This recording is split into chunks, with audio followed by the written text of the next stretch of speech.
In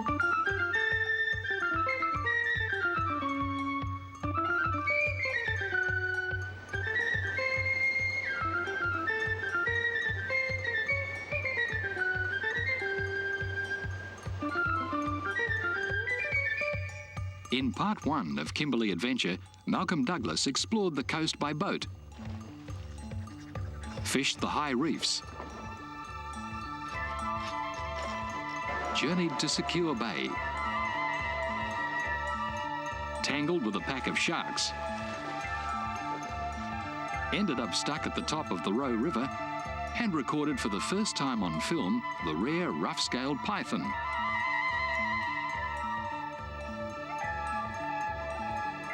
Over the years, Malcolm's been asked more questions about barramundi fishing than anything else.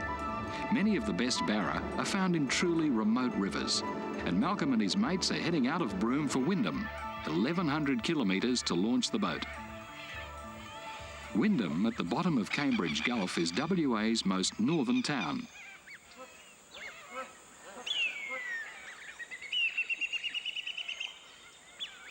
And the Berkeley River, their destination, is far up the coast.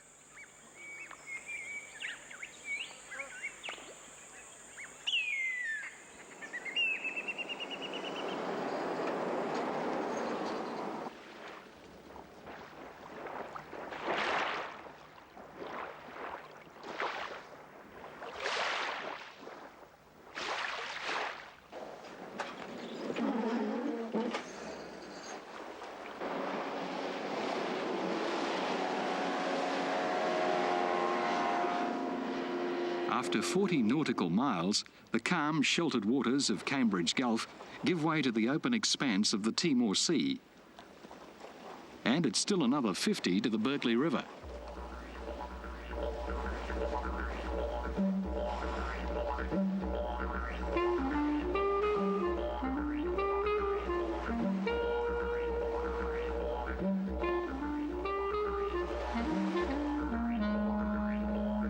The Berkeley is one of the great rivers of the Kimberley.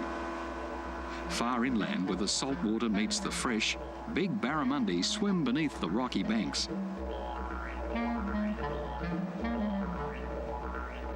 Where freshwater streams flow from the escarpment, a barrier of flat rocks makes a good campsite.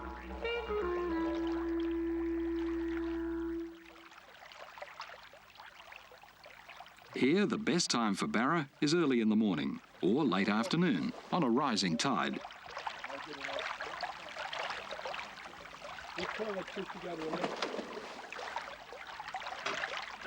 Pete hooks the first fish. We didn't do any landing net, did we? No. It's a hell of a fish. It's a good barra. It's a good barra, and look at that, Pete. Hey, that's a nice barra. Hey? Hey? There's only one thing wrong. You caught it, not me. Hey, that's a good fish, isn't it?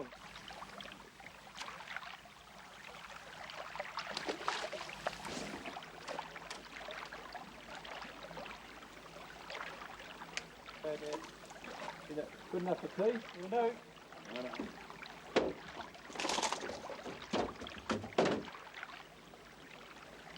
When we get a little fish, we keep it for tea.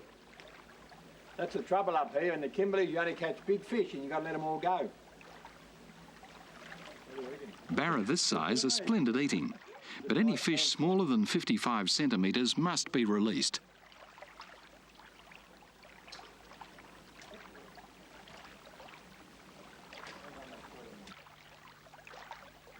Everyone heading north dreams of landing big barramundi. A superb-looking fish, a tenacious fighter, and good to eat. Look at that fish.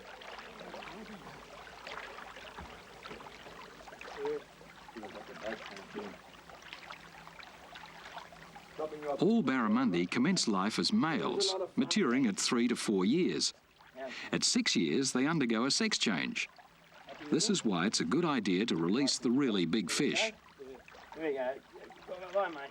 They're the female breeding stock. Yeah, he's happy. Good one. Let's go.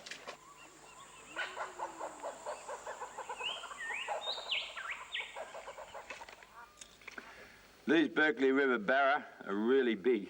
Geez, we lost some gear yesterday, lost quite a few lures, so I'm just working out what we've got left. When I come on a big trip, I bring a whole range of lures, all sorts of brands and all sorts of colours, depending on the conditions, the colour of the water.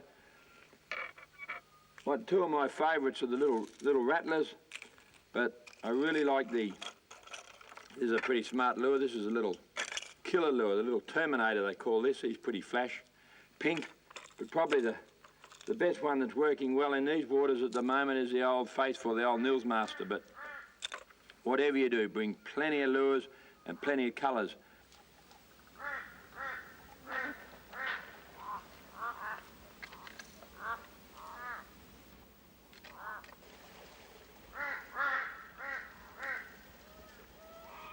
The Mertens water monitor is common along Kimberley freshwater streams, where they're often mistaken for small crocodiles. This inquisitive reptile scrounges around campsites for fish scraps.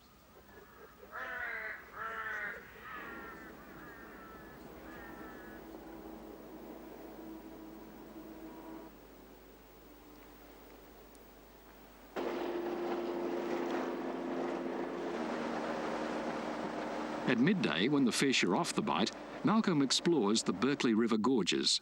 The Kimberley is renowned for its rugged scenery, and this is truly magnificent.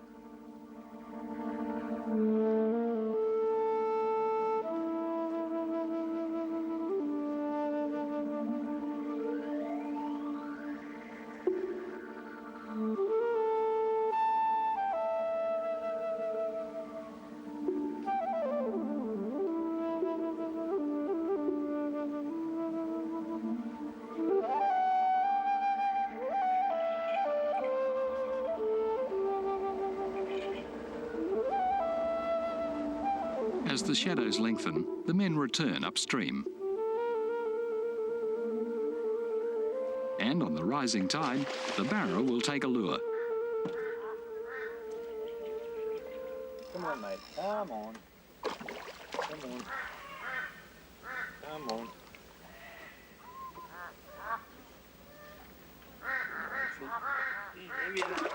Heavy enough. You're good fish, isn't he?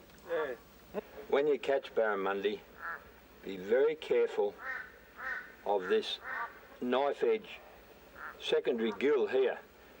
It's got where I'm pointing with the pen knife, it's got a very sharp barb, and this edge along here is like a razor. And people in their excitement will grab the fish, go under there and slice their hand. Be very, very careful of that there. When he's throwing his head too, he's trying to cut the line on it. Very dangerous.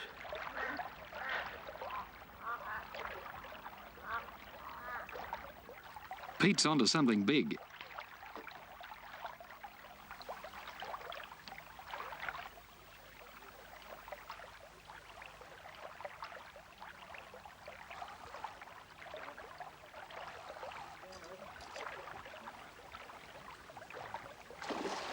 Oh, look at that. Go on. That lure.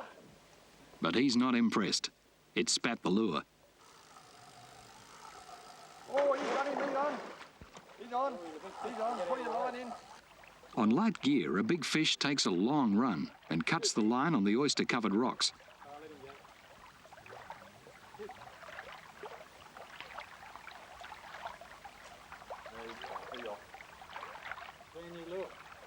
Ready. Easy 2010. Yep. Oh, he's off. Mm-hmm.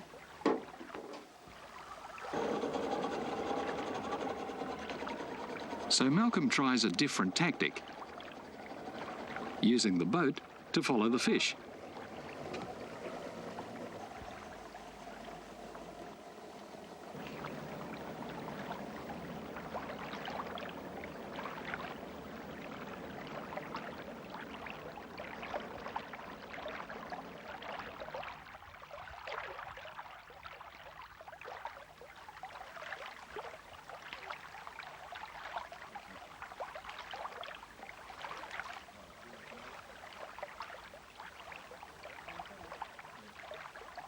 This fish that Pete caught is just a fraction over 11 kilos, So it makes it about 25 pounds, so there's only 3 of us on the trip, so it's just too big to eat.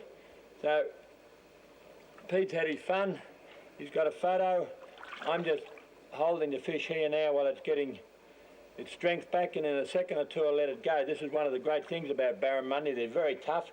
Just have one last look at that beautiful fish and we'll let it go. There you go, mate. There you are. He's off. No.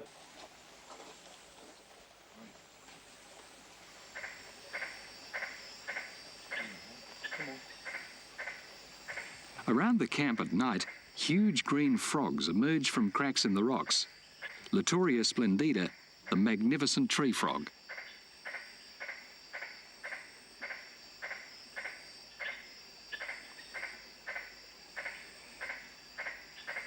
Although classified as a tree frog, the adult is too heavy for light branches and forages instead along the sandstone cliffs.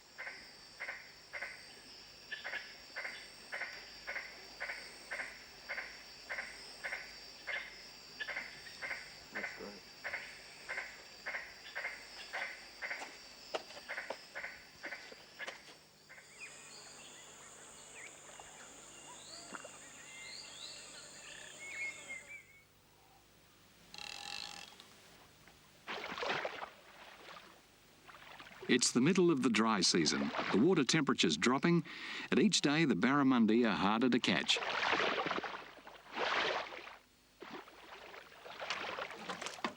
Oh. Well, it's not exactly a 40-pounder on the old black and gold, but it's our last morning and it's very cold. You know, they've got a jumper on and long pants. You'd be surprised how cold it gets up here in the Kimberleys in the dry season.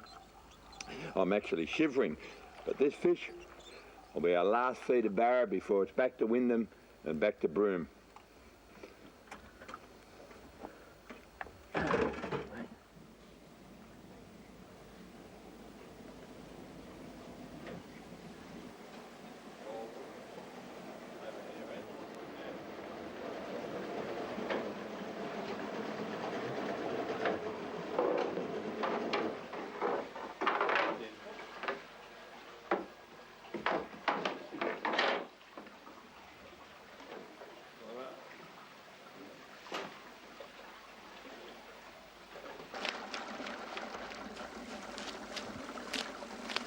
Right.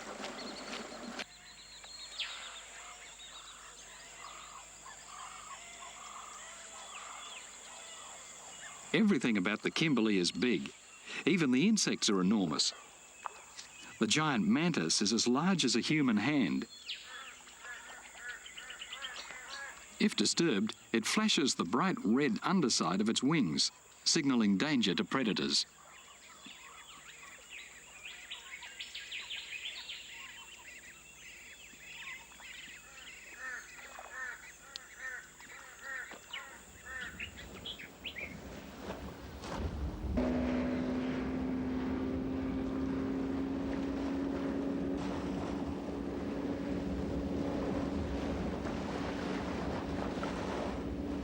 It's back to Wyndham for the long haul to Broome.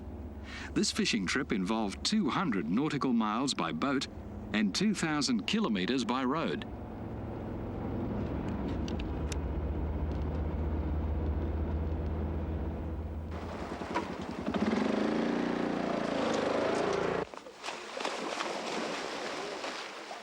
In between trips, Malcolm's flat out at his tourist park, showing his crocodiles and alligators to the thousands of visitors that flock to Broome all through the dry season. 4.6, 4.7 metres. There he is. That's your American alligators. They're very... Righto. More likely to pick on the female. That didn't come off. So now we've moved... Malcolm has spent the last 30 years learning about crocodiles and is always eager to pass on his knowledge during the daily feeding tours. He captures problem crocs throughout the Kimberley and now has some of the biggest animals on display in Australia. The park is home to over 4,000 crocodiles. Farm just out of town here, about 18 k's. Size of the female, and that's something we're working on at the moment. And if they're only, say, premies, because in the wild you want... Righto, now, I've just got to feed these at night.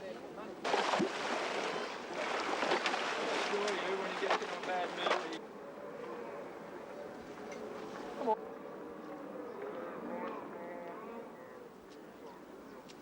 Doesn't want to come out any further. Why?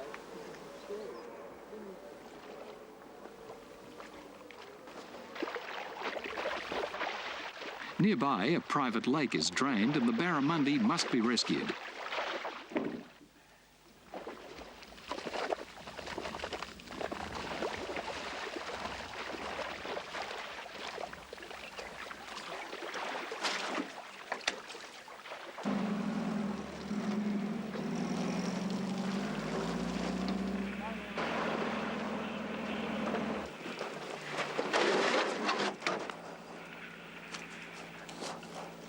They're rushed around to the crocodile park and released.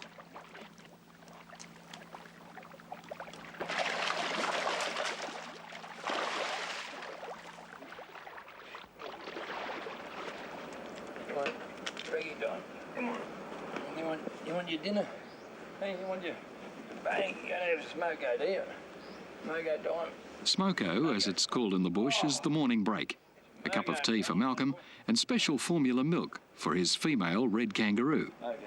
He looks after orphan kangaroos and wallabies when their mothers are killed on the roads.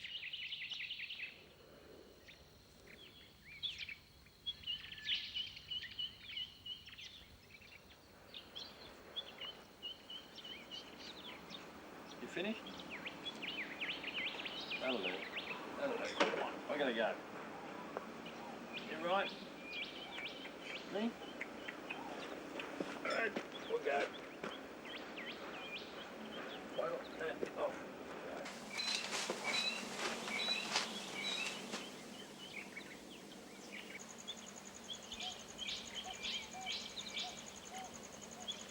This little agile wallaby's leg has been in a cast for 2 months.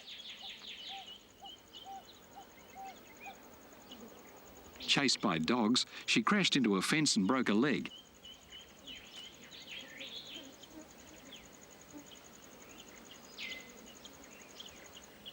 Normally a timid animal, it accepts Malcolm's treatment as the plaster's removed.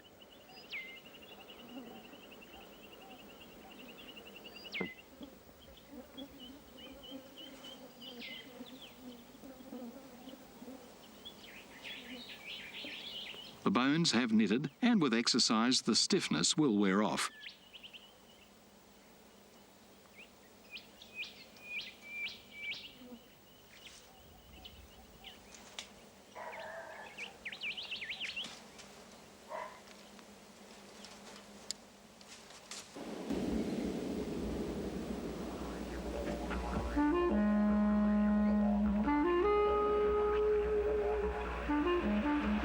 Malcolm's soon on the road again, travelling back to One Arm Point.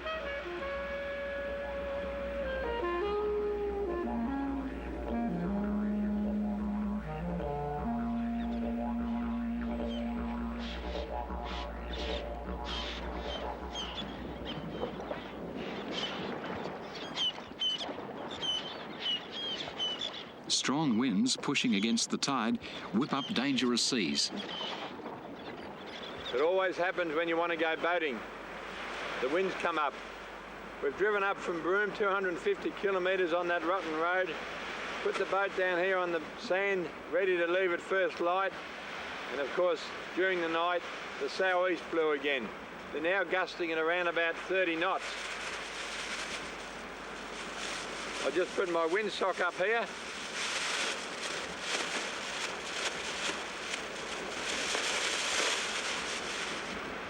So there's nothing we can do now except put the boat in on the next high tide and go out and shelter behind the lee of the island for a day or two. Just wait there because it's just too dangerous to cross King Sound at the moment. Usually these sou'east blow for about 48 hours and then it just settles down for a couple of days, and that's when we'll be able to head for Talbot Bay.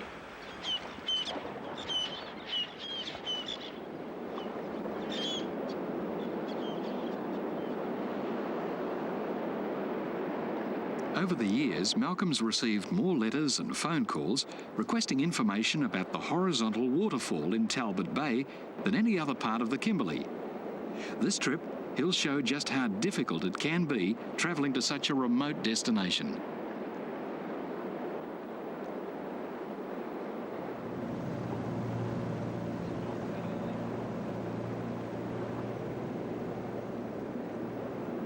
On the tide change, Malcolm decides to head for the islands of the Buccaneer Archipelago and shelter until the winds drop off.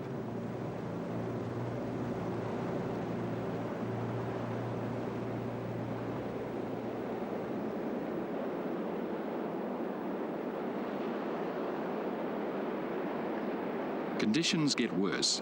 The sou'easterlies are up and it'll be days before they ease. The only option is to wait it out. And the men settle the boat down at low tide.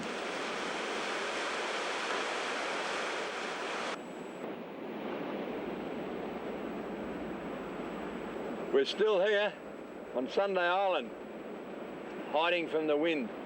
We've been here for 4 days now and it's still blowing at 30 knots. You can see behind me the tide rushing out there. That's just tidal surge being pushed along with the wind. Now the wind and the tide are running in the same direction at the moment, but in 2 or 3 hours the tide will turn and it'll be running against the wind, and it'll just be sheer madness to try and head out into the open water. Now by tomorrow the big spring tides will have dropped off, so we can't get to the tidal gorges this week, so we'll have to take the boat back to the mainland this afternoon on the high tide, return to Broome, come back here in about 8 or 9 days' time when the tides are building again and try and head for Talbot Bay, because the object of this exercise, of this trip, is to try and get down to Talbot Bay. But you can see in this country it's not easy. 10 days later, with the winds easing, the men cross King Sound safely and approach the narrow gaps of Talbot Bay. We've finally made it to Talbot Bay. It's very calm at the moment. We're just on the outside of the first entrance, and as soon as the tide changes we'll go through and we'll have a look at the tidal rush. Now to give you some idea of the rise and fall of tide, it's dead low tide at the moment. You can see this black rock here. Well, if you follow this harpoon up, and I'm going up around about over 11 metres or at least 40 feet, and that's how much rise of tide there's going to be in here in the next few hours. The tide will go right up to the top of the black rock, and 6 hours later it'll be all gone again. This is one of the highest rise and falls of tide you get anywhere in the world. So now we're going to, while it's nice and calm, we're going to take the boat through this entrance, through the second entrance, and just wait for the tide to rise. Get away from these rocks and oysters. There we are.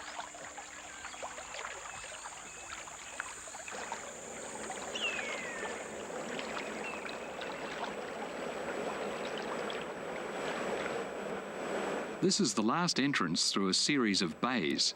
The tide's just beginning to rise and whirlpools are forming.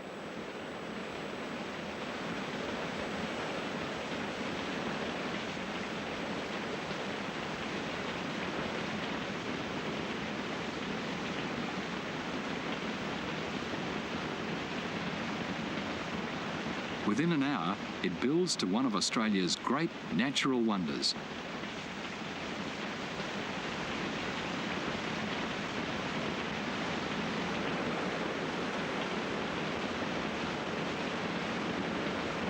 Malcolm called this the horizontal waterfall back in 1971 in his film Follow the Sun, and people from all over the world contact him to find out how they can witness this phenomenon.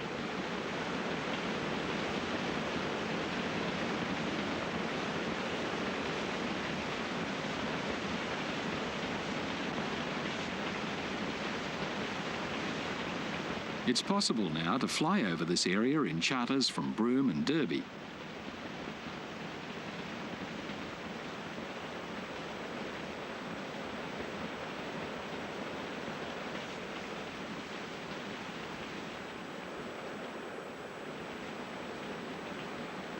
While the men wait for the tide to change, lunch is prepared.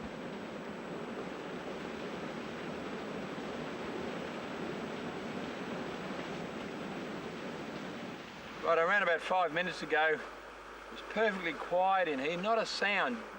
And then the tide changed and now it's starting to build up.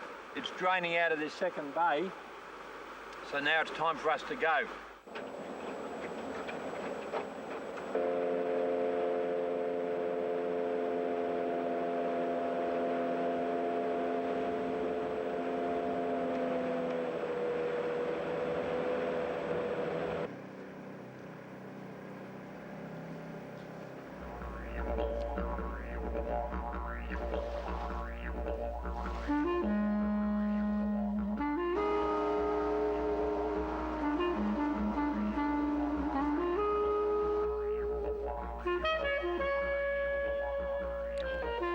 They're heading for the Lassipedes, the main breeding ground in the Kimberley for seabirds and turtles.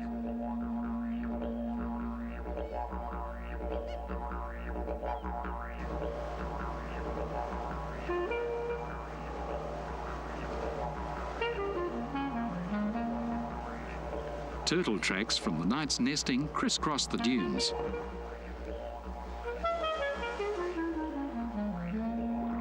And in the shallows, turtles are mating.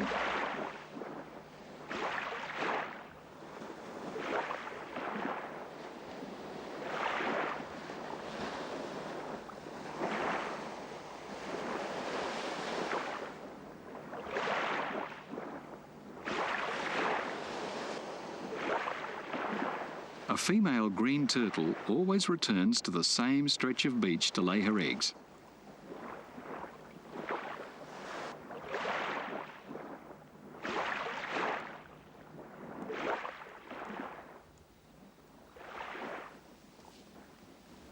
At night, she crawls into the dunes and spends several hours nesting. She digs herself well down into the sand and uses her rear flippers to carefully shape the egg compartment, where up to 100 eggs are laid.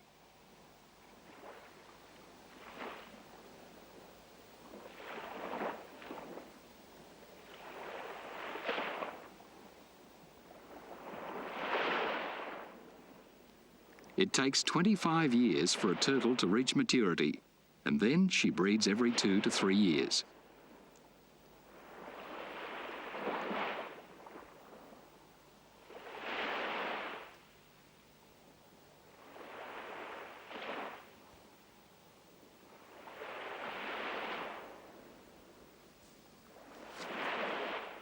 Nesting takes hours.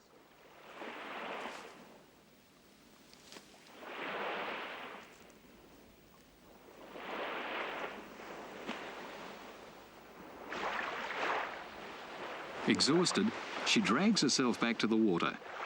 Over 7 weeks later, the hatchlings will emerge to find their way, unaided, to the sea.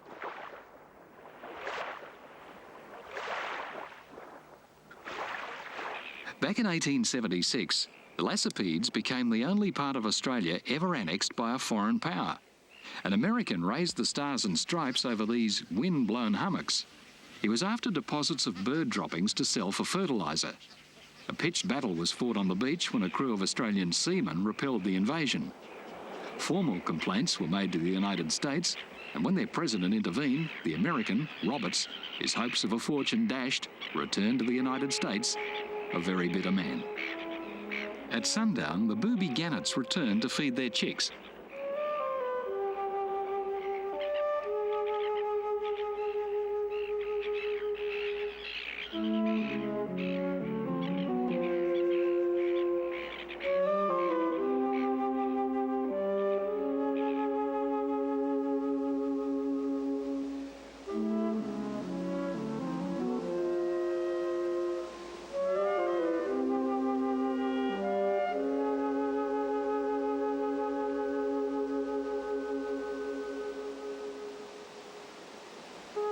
This waterfall is over 1 kilometre long. The tide drops so quickly that for hours water pours from the reef.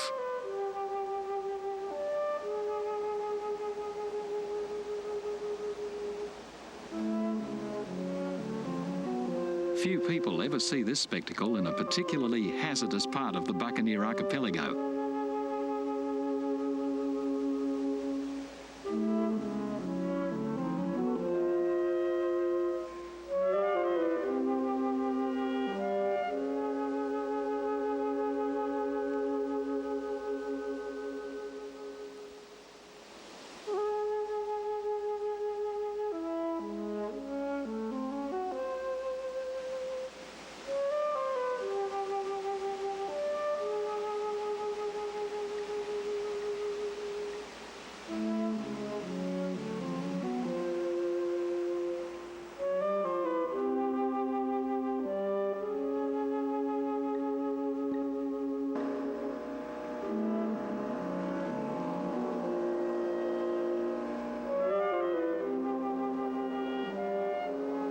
The currents, eddies and whirlpools create conditions treacherous for any traveller without good local knowledge.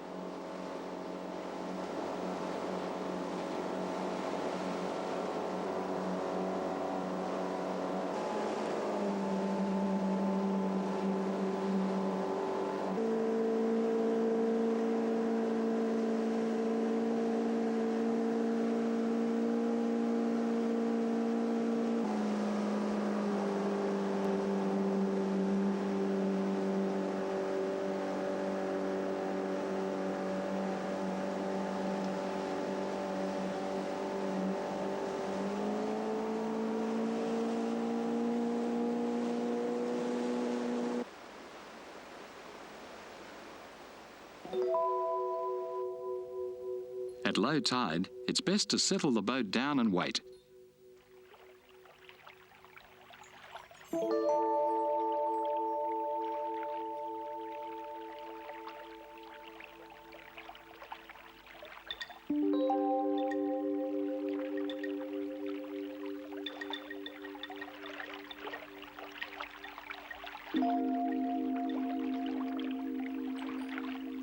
On exceptionally low tides, strange soft corals are exposed.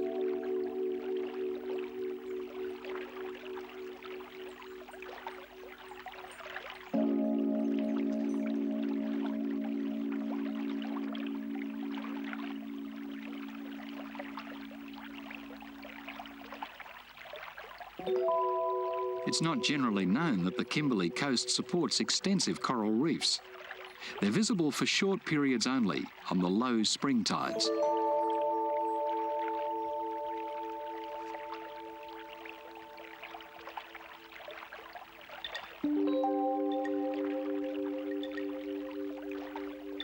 The soft, swaying tentacles of the anemone contain a toxin which causes nausea and shock in humans and can be fatal to small fish. An exception is the anemone fish. Immune to the stings, they shelter and breed among the deadly tentacles. Young striped catfish eels, equipped with venomous barbs, can inflict a severe and painful wound.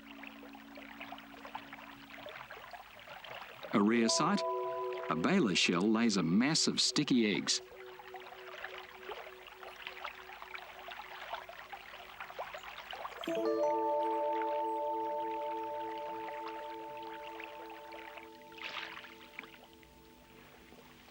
Malcolm knows where a feed of giant oysters can always be found at low tide.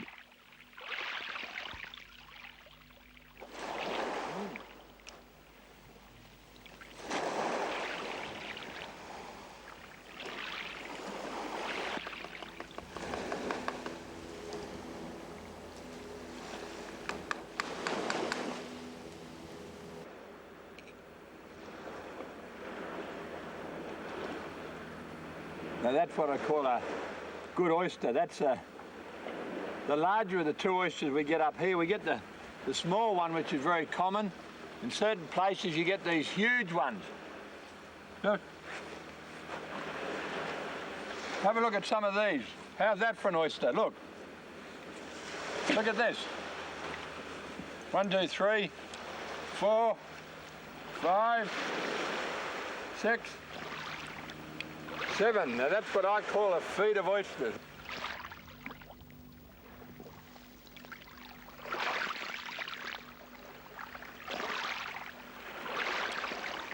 You don't want oysters, do you? These are mine.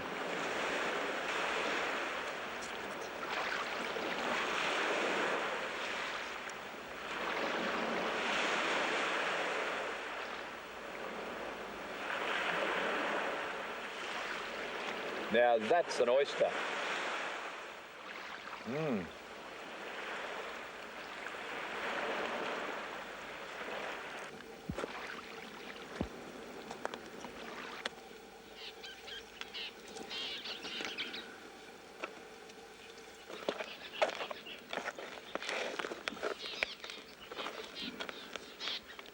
If you do find these big oysters and they're a little bit strong raw, well, you can just break them off and just give them about 30 seconds in the cold. As soon as they open up, pull them off and you'll find they're a lot sweeter. You ready, eh, Tom? Yeah.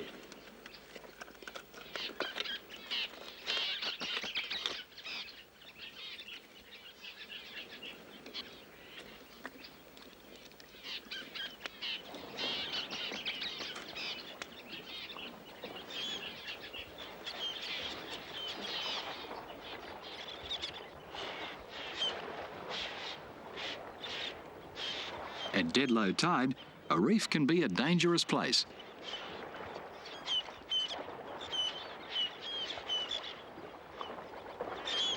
On the edge of the reef here is this seaweed, and this is a perfect feed for turtles. There's kilometres of this seagrass, and all along here there are thousands of these old turtles that come up to feed on this. They come to this edge of this reef and they browse here and they die here. Quite often they're too weak and too old to get off the reef as the tide drops and they get trapped. Like this one behind me. Later on in the day, when this reef is completely exposed, this turtle will probably die. So what I might do is just give it a helping hand and move it back into the deep water.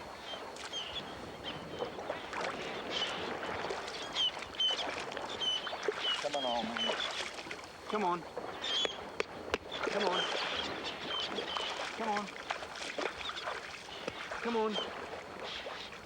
Come on. You're going to get cooked here. Right, stop, mate. Come on.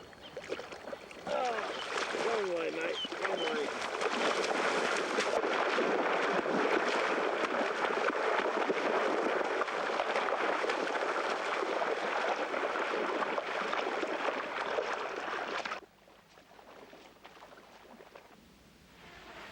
A few days later, the men are left high and dry and forced to wait 10 hours for the tide.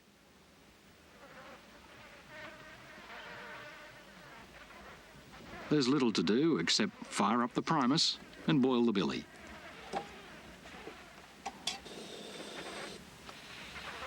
This is way to wild country, the wild northwest of Australia. You're always waiting for the tide to go out, and you're always waiting for the tide to come in before you can move. We were up on this high reef about 30 nautical miles off the mainland of Australia last night doing a crocodile survey. When the tide went out, we just put the boat down on the hard mud. We wait about 12 hours here now because we only have the tide up here for about an hour and it runs out for 5 hours and it's got to come in for 6 hours. So right on the top tide, we'll get the water here. And that is really spectacular. It's awesome. The tide runs across these tidal flats so quickly that you have to run to keep up with it. And you don't want to be too far away from the boat because one minute there's dry land, the next minute there's about a metre of water. And there's such a strong current that if you're too far from the boat, well, you can't make it back to the boat and you're in trouble. Just have a cup of tea and just wait for that tide.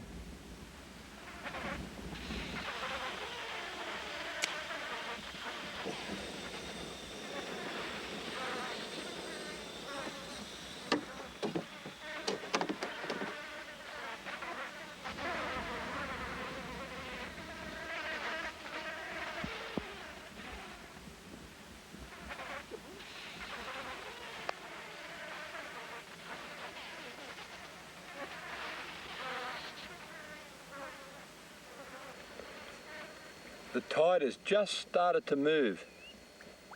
It's very quiet now, but in about 5 minutes it's going to be tearing and rushing across this flat.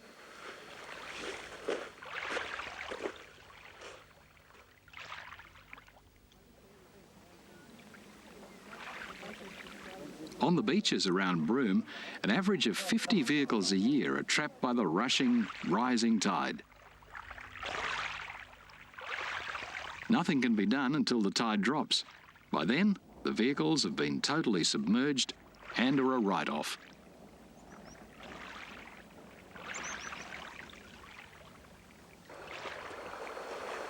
This is 5 minutes later, and the tide's really starting to rush, it's really starting to build. Just as I kneel down, you can see this little area here is starting to fill up.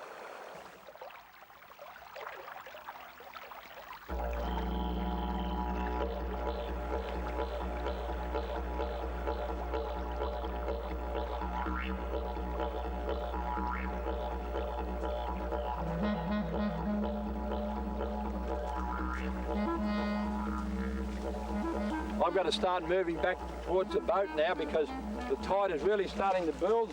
In fact, I'm walking quite quickly and the tide is beating me. So in another couple of minutes I'm going to have to run, otherwise I'll get trapped here.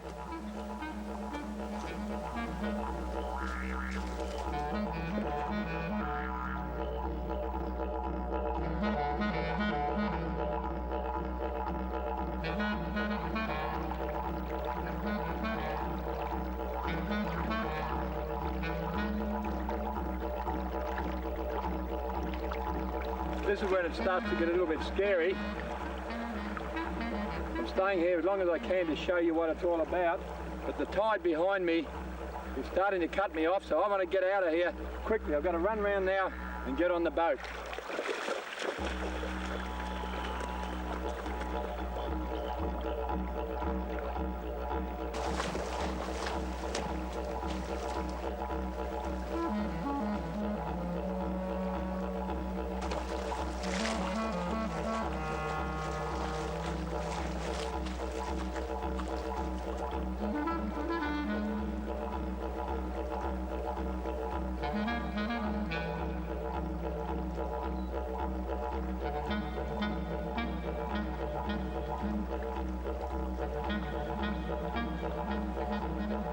Within minutes, there'll be a metre of water over these sand flats.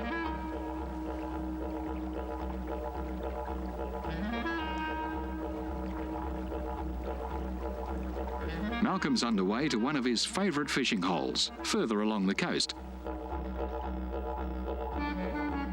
In part 3 of Kimberley Adventure, Malcolm fishes the high reefs at low tide, has a close encounter with an aggressive crocodile, makes lots of basic lures that work incredibly well. What I'll try is right. They all look pretty good. How's that? Attempts to film a shark feeding frenzy, trolls the racing currents, travels to unusual and spectacular places along the coast.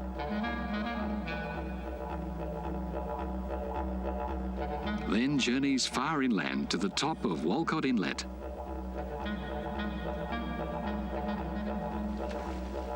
Dad picked them up by the gills. Don't miss Kimberley Adventure Part 3 with Malcolm Douglas.